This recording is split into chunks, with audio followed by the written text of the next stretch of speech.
जय श्री राम। इस बाग में सुनिएगा, बाग में सीता जी और श्री राम जी का मिलन होता है। सीता जी श्री राम जी को देखते हैं और राम जी श्री सीता जी को देखती हैं। उसके बाद क्या है? सुमिर सिय नारद बचन उपजी प्रीत पुनीत, चकित बिलोकति सकल दिशि जनु शिशु भृगी सभीत। नारद जी के वचनों का स्मरण करके सीता जी के मन में पवित्र प्रीत उत्पन्न हुई। वे चकित होकर सब ओर इस तरह देख रही हैं मानो डरी हुई मृग छौनी इधर उधर देख रही हो। कंकर किंकन नूपुर ध्वनि सुनी, कहत लखन सन राम हृदय गुनी। मानहु मदन दुंदुभि दीनी, और मनसा विश्व विजय कहे दी कीनी। कंकड़, हाथों के कड़े, करधनी और पैजेब के शब्द सुनकर श्री रामचंद्र जी के हृदय में विचार कर लक्ष्मण से कहते हैं, यह ध्वनि ऐसी आ रही है मानो कामदेव ने विश्व को जीतने का संकल्प करके डंके पर चोट मारी है। अस कही फिर चितैत ही ओरा, और सिय मुख शशि भय नयन चकोरा। भय बिलोचन चारु अचंचल, और मनहु सकुच निम तजे दिगंचल। अर्थात ऐसा कहकर श्री रामचंद्र जी ने फिर उस ओर देखा। श्री सीता जी के मुख रूपी चंद्रमा को निहारते के लिए उनके नेत्र चकोर बन गए, सुंदर नेत्र स्थिर हो गए, टकटकी लगाकर देखने लगे। मानो निमि जनक जी के पूर्वज ने, जिनका सबकी पलकों में निवास माना गया है, लड़की दामाद के मिलन प्रसंग को देखना उचित नहीं, इस स्वभाव से सकुचा कर पलकें छोड़ दी, पलकों में रहना छोड़ दिया, जिससे पलकों का गिरना रुक गया। देख सिय शोभा सुख पावा, और हृदय सराहत वचन न आवा। जनु बिरंच सब निज ने पुराई, और बिरच विश्व कह प्रकट दिखाई। सीता जी की शोभा देखकर श्री राम ने बड़ा सुख पाया। हृदय में वे उनकी सराहना करते हैं, किंतु मुख में वचन नहीं निकलते। वह शोभा ऐसी अनुपम है मानो ब्रह्मा ने अपनी सारी निपुणता को मूर्तिमान कर संसार को प्रकट करके दिखा दिया हो। सुंदरता कहू सुंदर करही, और छवि ग्रह दीप शिखा जनु वरही। सब उपमा कभी रहे जुठारी, और कही पट तोरी विदेह कुमारी। वह सीता जी की शोभा सुंदरता को भी सुंदर करने वाली है। वह ऐसी मालूम होती है मानो सुंदरता रूपी घर में दीपक की लौ जल रही हो। अब तक सुंदरता रूपी भवन में अंधेरा था, वह भवन मानो सीता जी की सुंदरता रूपी दीप शिखा को पाकर जगमगा उठा है। पलकों से पहले से भी अधिक सुंदर हो गया है। सारी उपमाओं को तो कवियों ने झूठा कर रखा है। मैं जनक नंदनी सीता जी की किससे उपमा कर दूं। सिय शोभा ही वरन प्रभु, आपनी दशा विचार। बोले सुचि मने अनुज सने, बचन समय अनुहारी। इस प्रकार हृदय में सीता जी की शोभा का वर्णन करके और अपनी दशा को विचार कर प्रभु श्री रामचंद्र जी पवित्र मन से अपने छोटे भाई लक्ष्मण से समयानुकूल वचन बोले। क्या बोले श्री राम जी? तात जनक तनया यह सोई, और धनुष यज्ञ जेहि कारण होई। पूजन गौर सखी ले आई, और करत प्रकाश फिरही फुलवाई। हे तात, ये वही जानकी जी की कन्या है जिसके लिए धनुष यज्ञ हो रहा है। सखियां यहाँ इसे गौरी पूजन के लिए ले आई हैं। यहाँ फुलवाड़ी में प्रकाश करती हुई फिर रही हैं। जासु बिलोक अलौकिक शोभा, और सहज पुनीत मोर मनु क्षोभा। शोक सब कारण जानो विधाता, और फर कहीं सुबद अंग सुनो भ्राता। जिनकी अलौकिकता सुंदरता देखकर स्वभाव से ही पवित्र मेरा मन क्षुब्ध हो गया है, वह सब कारण अथवा सब का कारण जो विधाता जाने। किंतु हे भाई सुनो, मेरे मंगलदायक दाहिने अंग फड़क रहे हैं। रघुवंशई कर सहज स्वभाव, मन को पंत पगु धरई न काऊ। मोहि असी सह प्रतीत मन केरी, और जही सपन्यू पर नार नहेरी। रघुवंशियों का यह सहज जन्मगत स्वभाव है कि उनका मन कभी कुमार्ग पर पैर नहीं रखता है। मुझे तो अपने मन का अत्यंत ही विश्वास है कि जिनके जगत की कौन कहे, स्वप्न में भी पराई स्त्री पर दृष्टि नहीं डालते हैं। जिनके लहें नरिपुर ने पीठी, और नहीं पावई परहित मनु ठीठी। मगन लहीन जिनके नहीं, और ते नरवर थोरे जग माही। अर्थात रण में शत्रु जिनकी पीठ नहीं देख पाते, अर्थात जो लड़ाइयों के मैदान से भागते नहीं, पराई स्त्रियां जिनके मन और दृष्टि को नहीं खींच पाती हैं, भिखारी जिनके यहाँ से नहीं पाते हैं, खाली हाथ नहीं लौटते हैं, ऐसे श्रेष्ठ पुरुष संसार में थोड़े हैं। करत बत कही अनुज सन, मन सिय रूप लोभान, और मुख सरोच मकरंद छवि, करई मधुप युवपान। यो श्री राम जी छोटे भाई से बातें कर रहे हैं, पर मन सीता जी के रूप में लुभाया हुआ उनके मुख रूपी कमल के छवि रूपी मकरंद रस को भौरे की तरह पी रहा है। चितवत चकित चहु दिस सीता, और कह गए नृप किशोर मनु कहाँ गए नृप किशोर मनु चिंता। जह बिलोक मृग सावक नैनी, और जनु तहाँ वरस कमल सित सेनी। सीता जी चकित होकर चारों ओर देख रही हैं। मन इस बात की चिंता कर रहा है कि राजकुमार कहाँ चले गए। बाल मृग नैनी, मृग के छौने की सी आँख वाली सीता जी जहाँ दृष्टि डालती, वहाँ मानो श्वेत कमलों की कतार बरस जाती। लता ओट तब सखिन लखाए, और श्यामल गौर किशोर सुहाए। देख रूप लोचन ललचाने, और हर से जनु निज निद पहचाने।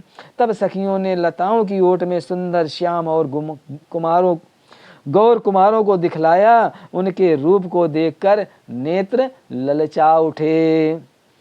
वे ऐसे प्रसन्न हुए मानो उन्होंने अपना खजाना पहचान लिया हो। थके नयन रघुपति छवि देखे, और पलक नहु परिहरि निमेषे। अधिक स्नेह देह भय भोरी, और शरद ससई जनु चितवत चकोरी। श्री रघुनाथ जी की छवि देखकर नेत्र थकित निश्चल हो गए, पलकों ने भी गिरना छोड़ दिया। अधिक स्नेह के कारण शरीर विहल बेकाबू हो गया, मानो शरद ऋतु के चंद्रमा को चकोरी बेसद हुई देख रही हो। ऐसे सीता जी भगवान श्री राम को देख रही हैं। लोचन मग राम ही उरयानी, और दीने पलक कपाट सयानी। जब सिय सखिन प्रेम बस जानी, और कहीं न सकहीं कछु मन सकुचानी।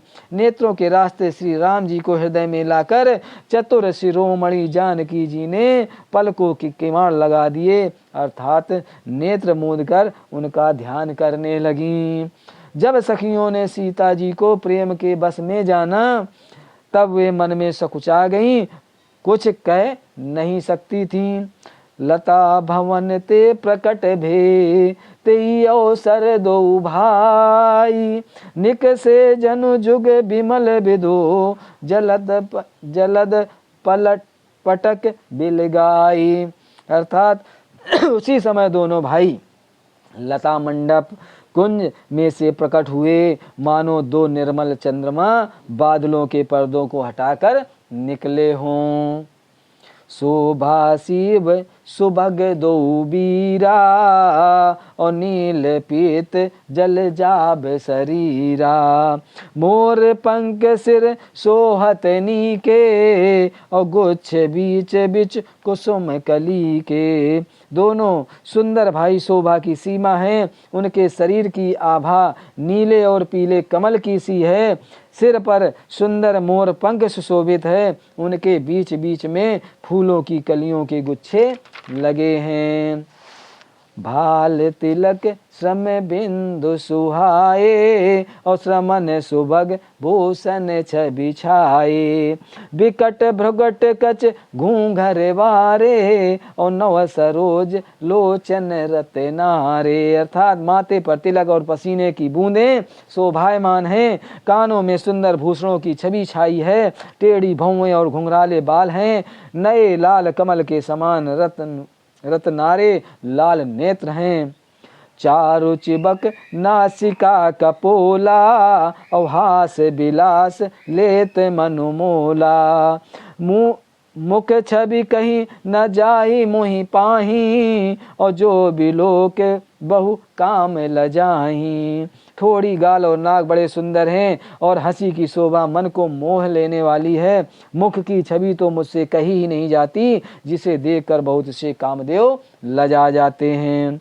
और मणिमाल कुंभ कलगीवा, और काम कलक कर भुज बल सीवा, सुमन समेत बाम कर दोना, और सावर कुंवर सखी सुठ लोना। वक्ष स्थल पर मणियों की माला है, संग के सदस्य सुंदर गला है, कामदेव के हाथी के बच्चों की सूंड के समान उतार चढ़ाव वाली कोमल भुजाएं हैं, जो बल की सीमा है, जिनके बाएं हाथ में फूलों सहित दोना है। हे सखी, वह सांवला कुंवर तो बहुत ही सलोना है। कि हरे कटिपट पीत धरे, सुषमाशील निधान, और देख भान कुल भूष नहीं, बिसरा सखिन अपान। सिंह की सी पतली लचीली कमर वाले, पीताम्बर धारण किए हुए, शोभा और शील के भंडार, शूर कुल के भूषण श्री रामचंद्र जी को देखकर सखियां अपने आप को भूल गईं।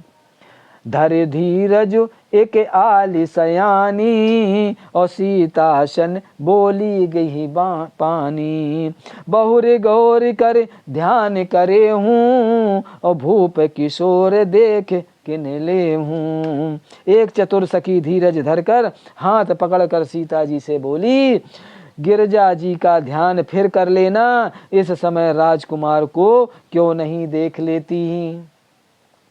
सकुच सीय तब नयन उघारे, और सन्मुख दो रघु सिंह निहारे।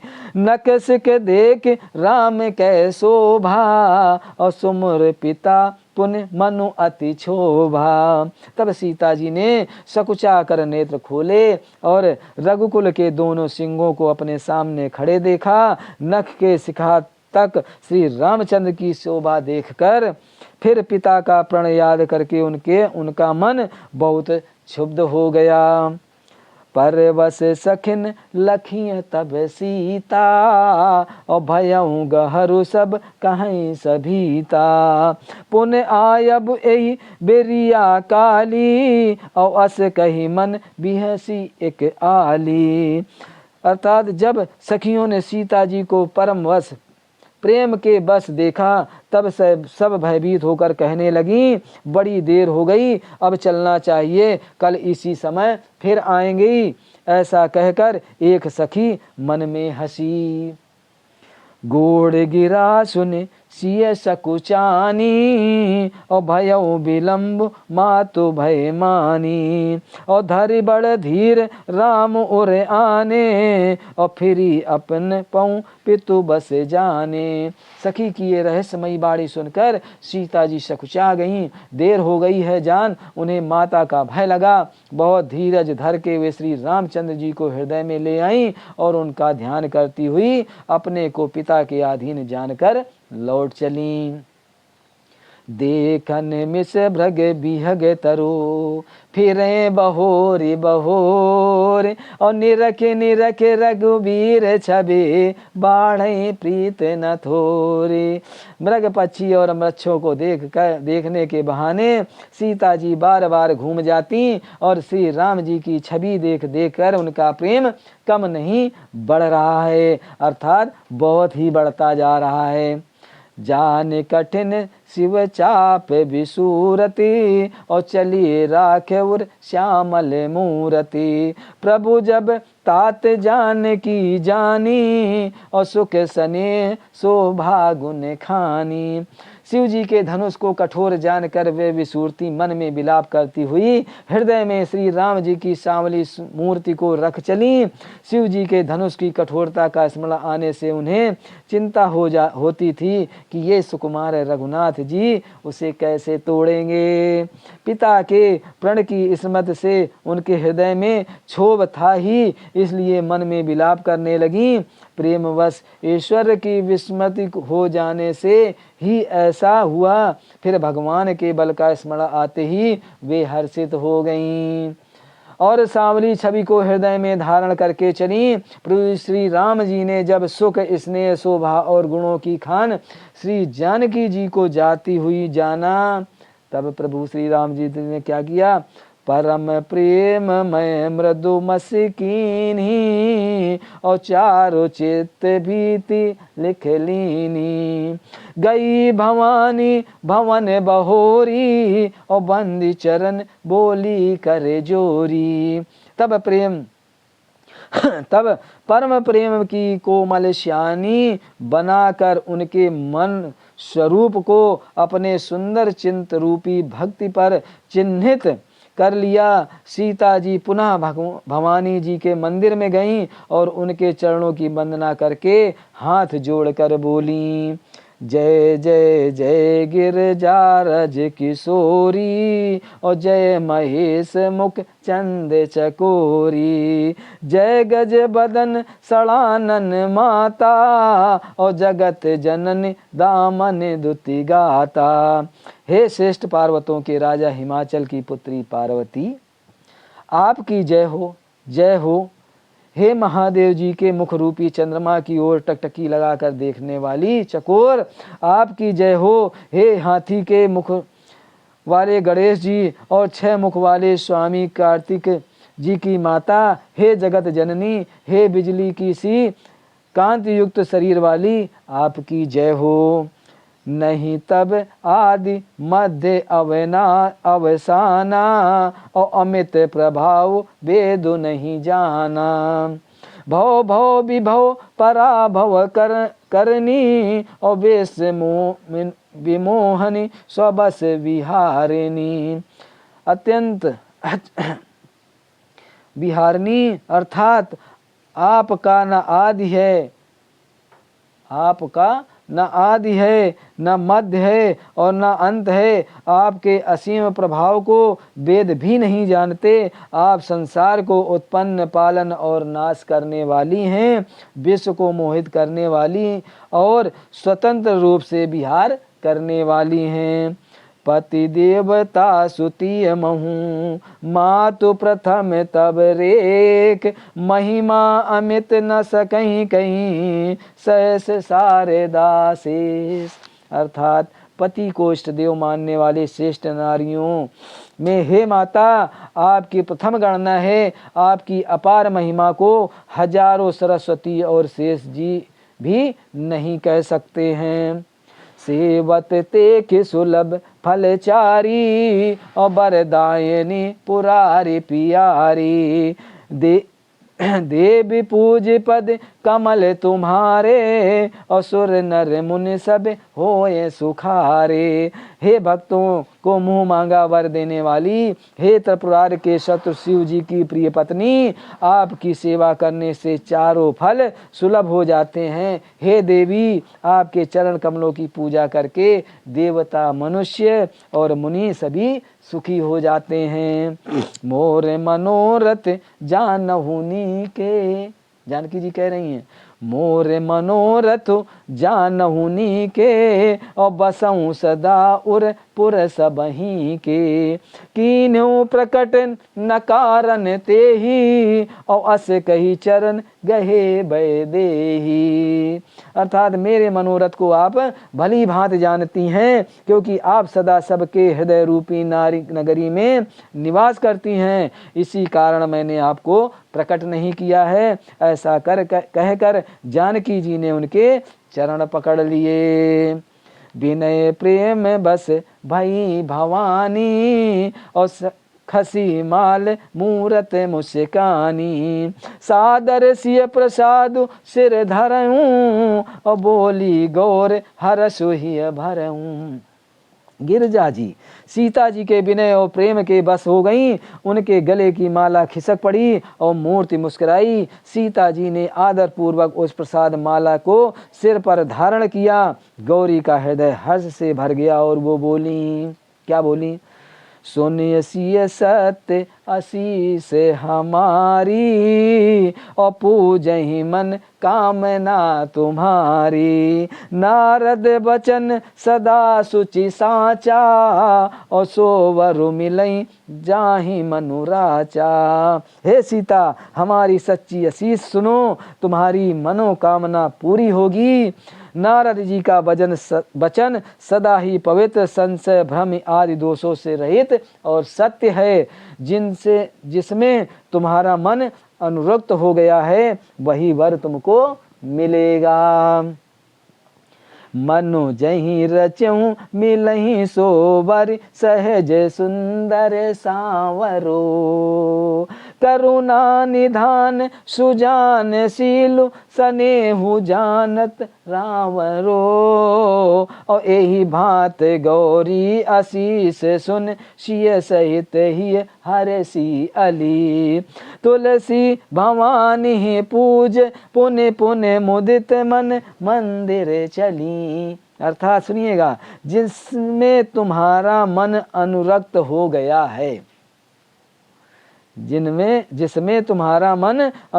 गया है, वही स्वभाव से ही सुंदर श्यामरावर श्री रामचंद्र जी तुमको मिलेगा। वह दया का खजाना और सुजान सर्वज्ञ है, तुम्हारे शील और स्नेह को जानता है। इस प्रकार श्री गौरी जी का आशीर्वाद सुनकर जानकी जी समेत सब सखियां हृदय में हर्षित हुईं। तुलसीदास जी कहते हैं, भवानी जी को बार बार पूजन कर सीता जी प्रसन्न मन से राजमहल को लौट चली। गौरी जानी गौरी अनुकूल सिय, हिय हर सुन जाई कहीं। ओ मंजुल मंगल मूल बाम, अंग फरकने लगे। गौरी जी को अनुकूल जानकर सीता जी के हृदय को हर्ष हुआ। वह कहा नहीं जा सकता है। सुंदर मंगलों के मूल उनके बाएं अंग फड़कने लगे। हृदय सराहत सिए लोनाई, और गुर समीप गमने दो भाई। राम कहा सब कौसुक पाही, और सरल स्वभाव छुवत छल नाही। हृदय में सीता जी के सौंदर्य की सराहना करते हुए दोनों भाई गुरु जी के पास गए। श्री रामचंद्र जी ने विश्वामित्र जी से सब कुछ कह दिया, क्योंकि उनका स्वभाव बहुत ही सरल है, छल तो उसे छूता भी नहीं है। सुमन पाई मुनि पूजा कीनी, और पुण्य आशीष दो भाई ने दीनी।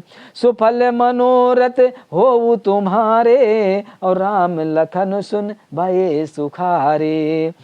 फूल पाकर मुनि ने पूजा की, फिर दोनों भाइयों को आशीर्वाद दिया कि तुम्हारे मनोरथ सफल हों। यह सुनकर श्री राम लक्ष्मण सुखी हुए। करी भोजन मुनु भर विज्ञानी, और लगे कहन कछु कथा पुरानी। विगत दिवस गुर आय सुपाई, और संध्या करन चले दो भाई। श्रेष्ठ विज्ञानी मुनि श्री विश्वामित्र जी भोजन करके कुछ प्राचीन कथाएं कहने लगे। इतने में दिन बीत गया और गुरु की आज्ञा पाकर दोनों भाई संध्या करने चले।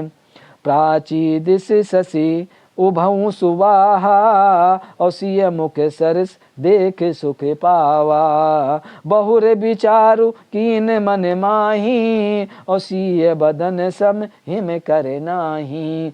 अर्थात उधर पूर्व दिशा में सुंदर चंद्रमा उदय हुआ। श्री रामचंद्र जी ने उसे सीता के मुख के समान देखकर सुख पाया। फिर मन में विचार किया कि यह चंद्रमा सीता जी के मुख के समान नहीं है।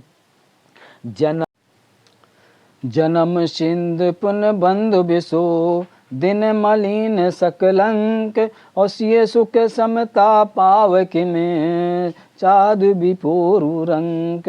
खारे समुद्र में तो इनका जन्म, फिर उसी समुद्रता में उत्पन्न होने के कारण विष इसका भाई। दिन में यह मलिन शोभाहीन निस्तेज रहता है और कलंकी काले दाग से युक्त है। बेचारा गरीब चंद्रमा सीता जी के मुख की बराबरी कैसे कर पा सकता है। बढ़ई घटई बढ़ई बिरहन दुखदाई, और ग्रसई राव निज संधि पाई। कोक शोक प्रद पंकज द्रोही, और अवगुण बहुत चंद्रमा तो ही। फिर यह घटता बढ़ता है और बिरहणी स्त्रियों को दुख देने वाला है। राहु अपनी संधि में पाकर इसे ग्रस लेता है। चकवे को चकवी के वियोग का शोक देने वाला, और कमल का वैरी उसे मुरझा देने वाला। हे चंद्रमा, तुझ में बहुत से अवगुण हैं जो सीता जी में नहीं हैं। वैदेही मुख पट तर दीने, होई देसु बड़ अनुचित कीने। सिय मुख छवि बिजु ब्याज बखानी, और गुर पही चले निशा बढ़ जानी। अतः जानकी जी के मुख की तुझे उपमा देने में बड़ा अनुचित कर्म करने का दोष लगेगा। इस प्रकार चंद्रमा के बहाने सीता जी के मुख की छवि का वर्णन करके बड़ी रात हो गई जान वे गुरु जी के पास चले। करे मुनि चरण सरोज प्रणामा, और आय सुपान पाई किन विश्रामा। विगत निशा रघुनायक जागे, और बंद बिलोक कहने असे लागे। अर्थात मुनि के चरण कमलों में प्रणाम करके आज्ञा पाकर उन्होंने विश्राम किया। रात बीतने पर श्री रघुनाथ जी जागे और भाई को देखकर ऐसा कहने लगे। ओयऊं अरुण अवलो कहूँ ताता, और पंकज को के लोक सुख दाता। बोले लखन जोग जुग बानी, और प्रभ प्रभाव सूचक मृदुबानी। हे तात देखो, कमल चक्रवाक और समस्त संसार को सुख देने वाला अरुणोदय हुआ है। लक्ष्मण जी दोनों हाथ जोड़कर प्रभु के प्रभाव को सूचित करने वाली कोमल वाणी बोले। अरुणोदय सकुचे कुमद उड़गन ज्योति मलिन, और जिम तुम्हारे आगमन सुनी भये नपति बलहीन। अरुणोदय होने से कुमुदनी सकुचा गई और तारागणों का प्रकाश फीका पड़ गया। जिस प्रकार आपका आना सुनकर सब राजा बलहीन हो गए हैं। नप सब नखत करहीं उजियारी, और टारी न सकई चाप तम भारी। कमल कोक मधुकर खगनाना, और हर से सकल निशा अवसाना। सब राजा रूपी तारे उजाला मंद प्रकाश करते हैं, पर वे धनुष रूपी महान अंधकार को हटा नहीं सकते। रात्रि का अंत होने में जैसे कमल, चकवे, भौरे और नाना प्रकार के पंछी हर्षित हो रहते हैं, ऐसे ही प्रभु सब भगत तुम्हारे, होई हैं टूटे धनुष सुखारे। उयं भानु बिन श्रम तप नासा, और दुरे नखत जग तेजु प्रकाशा। वैसे ही हे प्रभु, आपके सब भक्त धनुष टूटने पर सुखी होंगे। सूर्य उदय हुआ है, बिना ही परिश्रम अंधकार नष्ट हो गया, तारे छिप गए, संसार में तेज का प्रकाश हो गया। रवि निज उदय ब्याज रघुराया, और प्रभु प्रताप सब नपहि दिखावा। तब भुज बल महिमा उदय घाटी, और प्रगति धनु विघटन परिपाटी। हे रघुनाथ जी, सूर्य ने अपने हृदय से उदय के बहाने सब राजाओं को प्रभु आपका प्रताप दिखलाया है। आपकी भुजाओं के बल की महिमा को उद्घाटित करके खोल कर दिखाने के लिए ही धनुष तोड़ने की यह पद्धति प्रकट हुई है। बंधु बचन सुन प्रभु मुझसे काने, और होई सुचि महज पुनीत नहाने। नेत्र किया करि गुर पहियाए, और चरण सरोज सुभग सिर नाये। भाई के वचन सुनकर प्रभु मुस्कुराए। फिर स्वभाव में ही पवित्र श्री राम ने शौच से निवृत्त होकर स्नान किया और नित्य कर्म करने के वे गुरु जी के पास आए। आकर उन्होंने गुरु जी के सुंदर चरण कमलों में सिर नवाया। सतानंद तब जनक बुलाए, और कौशिक मुनि पै तुरत पठाए। जनक बिनत आए सुनाई, और हर से बोल लिए दो भाई। तब जनक जी ने सतानंद जी को बुलाया और तुरंत ही विश्वामित्र मुनि के पास भेजा। उन्होंने आकर जानकी जी की विनती सुनाई। विश्वामित्र जी ने हर्षित होकर दोनों भाइयों को बुलाया। सतानंद पद बंद प्रभु बैठे गुर पही जाई, और चलहूँ तात मुन कहूँ तब पठवा जनक बुलाई। सतानंद जी के चरणों की वंदना करके प्रभु श्री रामचंद्र जी गुरु के पास जा बैठे। तब मुनि ने कहा, हे तात चलो, जनक जी ने बुलावा भेजा है। जय श्री राम, जय श्री राम। आज का भाग यहीं पर खत्म होता है। आगे की रामायण अगले भाग में सुनिएगा। जय श्री राम, जय श्री राम। वीडियो अच्छा लगे तो सब्सक्राइब जरूर कीजिएगा। जय श्री राम।